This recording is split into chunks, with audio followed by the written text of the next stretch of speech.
Hey everyone. So I thought that I would create this video here to help clarify a few things about the Bunco scorecard and how to keep score. So first of all, great shout out to everyone for showing up to our first Bunco game. Thank you. It was a huge success. Had great people, great food, and great prizes. So thank you again. So here is, let me show you my setup here. So here are my dice. First of all, we're going to be using 3 dice to play the game. There is no strategy involved. It is purely by chance, and we just have to keep track of how many times we roll a certain number that is chosen.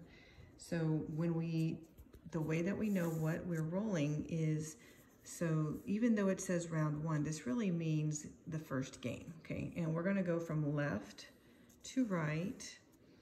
And the first round really is, round 1 is really right here with rolling 1s. Okay, so we're gonna keep track of how many 1s we roll before the head table rings the bell. So let me explain about the table first. So the head table is always going to be the first table. So wherever table 1 is going to be considered the head table. Okay, so here are the table placemats, and it lets you know which table you're at. 1, this is table 2 is here, table 3, table 4, and table 5, okay? And so you're gonna have some tables set up in a house somewhere where you're gonna rotate from 4 to 3 to 2 to 1. How do you know where to sit is going to be randomized. So because you are going to be moving from the tables at some point, it really won't matter who you start with because you're going to be constantly changing, getting to know people. But once you do sit at a table, and you're going to have your partner is going to sit across from you the first time that you play. Okay, so if we were to just label these people A, B, C, D, and if you, at your table, you choose to rotate the dice in a clockwise manner, when you are done rolling for your turn, then it would be A, B, C, D. Now, before we get to the scores here, let's talk about the scores. So we said that the first round was going to be rolling for 1s, right? Okay, well, every point counts as 1 point. So what I mean by that is, let's say I roll the dice, okay? And let's say that this is a 1, okay? This right here is 1, and because I rolled a 1, I get to roll again, right? And so that's 2 points now. I've rolled 3. And that's it, I'm done. There's no more 1s. And so I've rolled 3 1s, okay? And I would put a 1, now there's different ways that you can keep track of the score, but one way of doing it is to just keep a tally of how many times you rolled 1s. There are other ways of keeping track of the score. You could, technically, let me make sure I put this here somewhere nice and neat. Here we go. Okay, another way of doing it is on a separate sheet of paper, or if you want to keep it in here in the box, you can. You could just write 3, okay? And then the next time you could scratch it out and put in the next number. And we'll talk about that. So the next time it's your turn, okay, then you're gonna roll again. That's 1. Okay, there's no more. So you could either say +1, or you could write 4 and just keep adding to it. However you want to keep score is totally fine. Everybody's different. So if you wanted to do the tally mark here, then you just add to it, and you just have to keep track. And the next time that it's your turn to roll, that's 1, no more. So then you would come here, and that's how many times you've rolled the dice. You've rolled 1s, you've rolled it 5 times.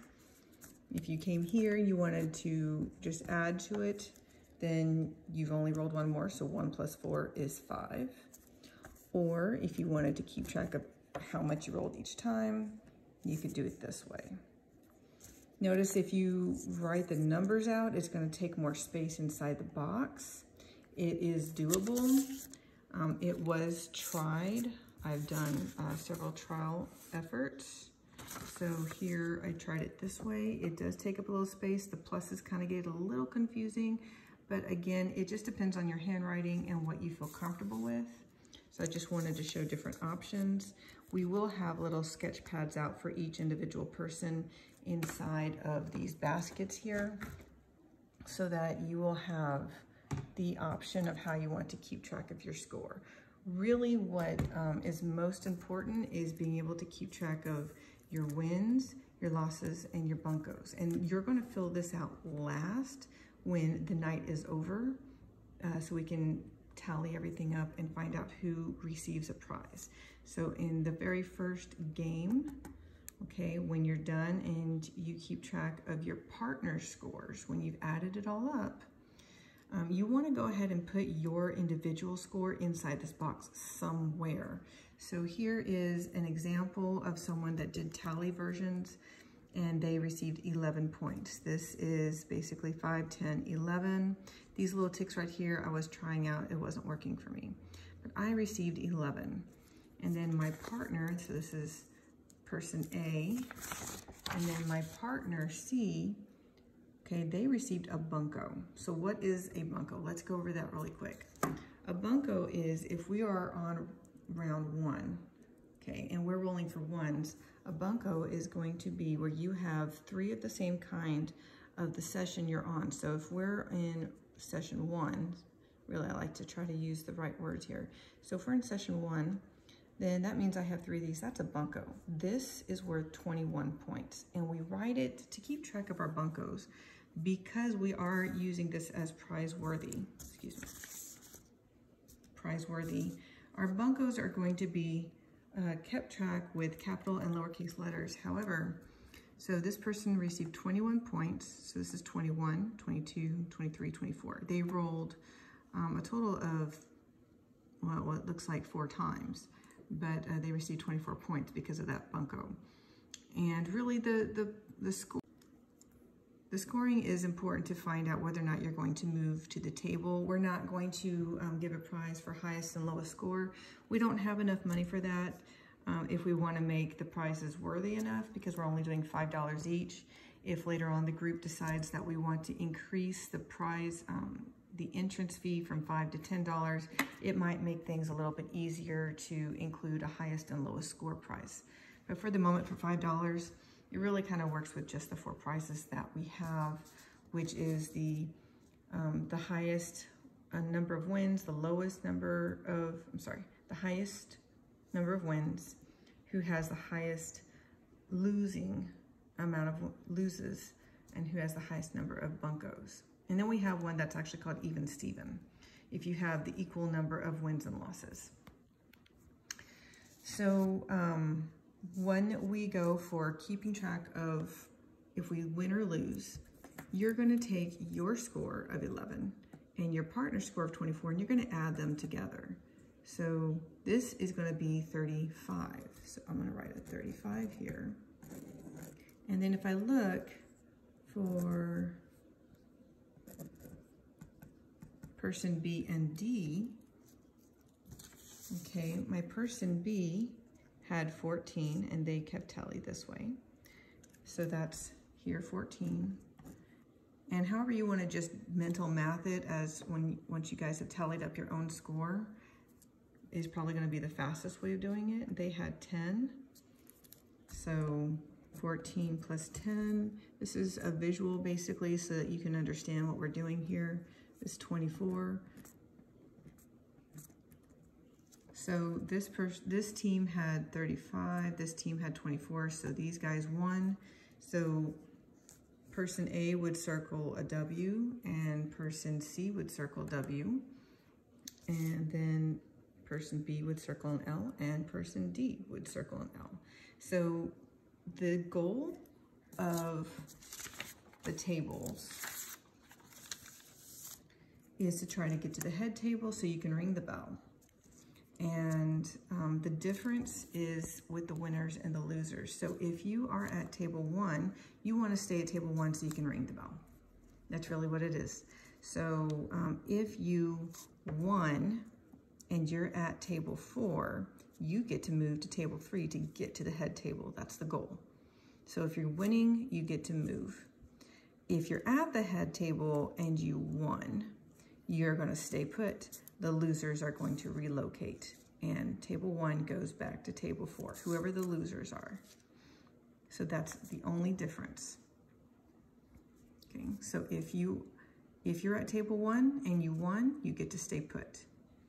If you're at these other tables, you get to move to the head table. So the goal is to stay here, to get here, and then just stay here. Okay.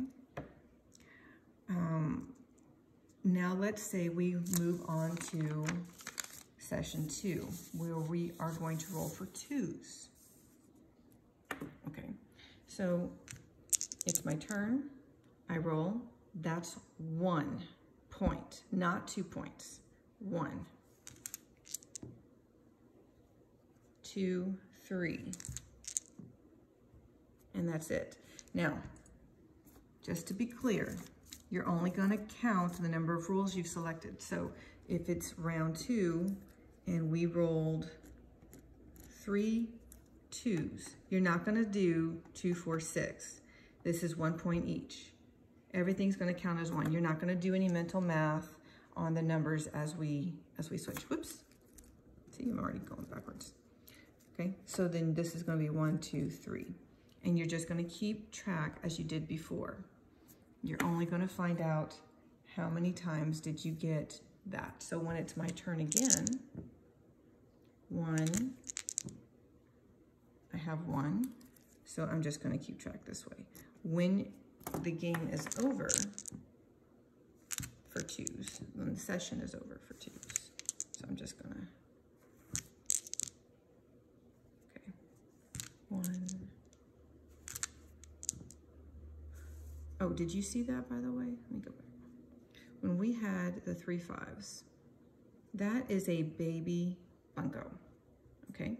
So this is worth 5 points, not 15 plus 5. This is only 5 points. Everything is 1, and this baby buncos are 5. Whenever I get a 3 of a kind, that is not the session that we're on. So this is 5 points. So what we're gonna do here is when we get a bunco, like this person didn't get any buncos, but we just got a baby bunco. We're just gonna put a little B there. And we had rolled, I don't know, 1 time for the 2s. I wasn't keeping track, sorry. But that's what you're gonna do. And at the end, when let's say we're done, and this is all that we have, then you're going to count this as 5 plus 5 is 10. So your score would be 10 points total if this is all that we got at the end of the session 2. Okay. All right, so let's look at session 2 for person A. So they got 21 points, 10, 5, 10, 20, 5, 10, 15. 15 plus 21 is 36. So their score was 36 because they got a real bunco, which was 3 2s, and they got 3 of a kind of a different number. Didn't matter what it was. So they got a 36. So over here, if we were to write it down, it was going to be 36.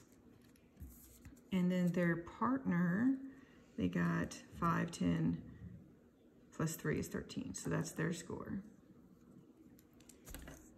And so their partner was 13.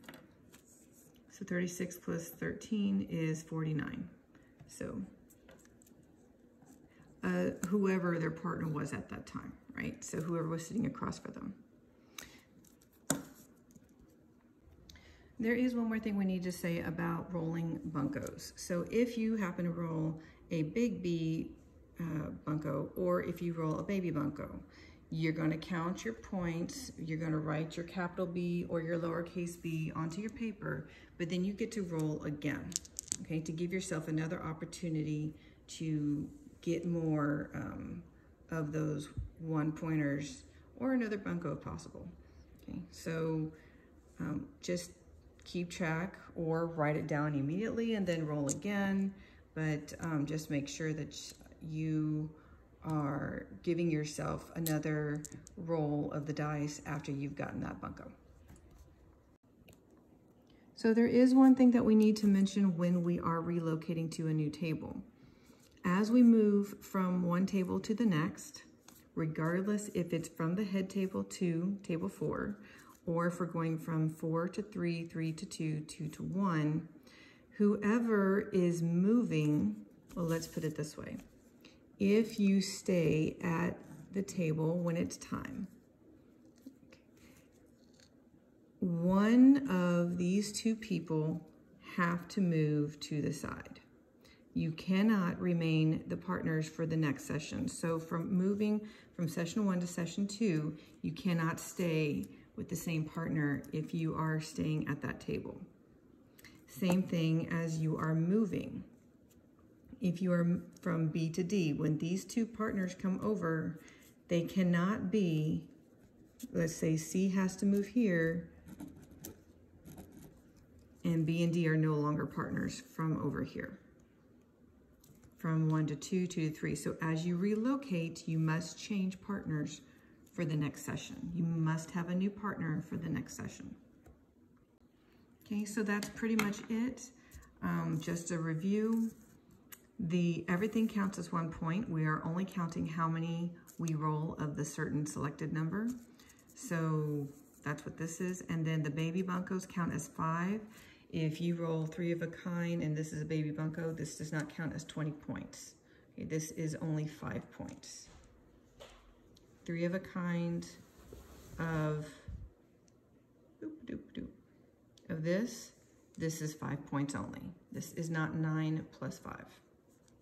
Okay, and then your big bunco is 21. To keep track of your buncos, you're going to want to write down a capital B or a lowercase b in the box to keep track of them so that you will be able to know how many to put in the total scoring. So once you've gone through each of the sessions for round 1, you're going to count up how many W's you have. So that's 1, 2, 3, and how many times you lost, which is 3. This should add up to 6 because you did 6 sessions. And then how many total buncos, not just the big buncos. We're going to count them all up because they all counted. Those were fun. So 1, 2, 3, 4. I'm missing one. Oh, baby bunco, 5. So you have a total of 5 buncos. So that's what you will add up when you get to the bottom here. You're going to, oops, wrong one. When you finish however many games you play, you're going to add up all your B's here, and you're going to write the total here. So this is for the end of the night, right? Add up all your W's, however many games you play, and you're going to put your total here. How many losses you have, and you're going to add the total and put the total here. You will turn the scorecard in to the host, or hostess in this case, and then we will use the scorecard to compare. Last time we just did a raising of hands to make it quicker. The next round it'll be a lot faster as we have the totals right in front of us and be able to get those out. So I hope this clarified everything for you guys, and be aware that if you have any questions for me, feel free to reach out to me, send me a message on the group on Facebook, or just ask me through text message, whatever you'd like to do. Feel free and comfortable asking those questions. So again, the entry fee is $5 and bring a snack. And the next game is going to be at Claudia's house. We'll send out that address, and the last Thursday of August, and we'll send out that date as well. Hope you guys have a great day, and y'all take care.